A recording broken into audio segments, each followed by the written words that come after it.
আসসালামু আলাইকুম ওরহমতুল্লাহ। সম্মানিত দেশবাসী, আমি আছি আজকে আইটিভির স্টুডিওতে।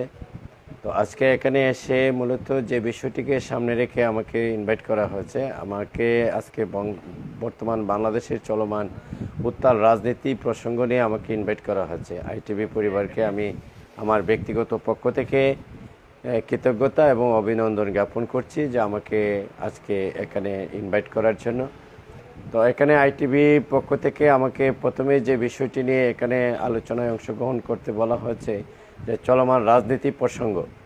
এই যে চলমান রাজনীতির আজকে বিশেষ করে ছাত্র সমাজের যে একটি অভ্যুত্থান ঘটল, এই অভ্যুত্থান সম্পর্কে যে বিষয়টি হচ্ছে যে আসলে এই অভ্যুত্থানটা যেভাবে হয়েছে এটা একটি ইতিহাসের পাতায় স্মরণীয়ভাবে লেখা থাকবে।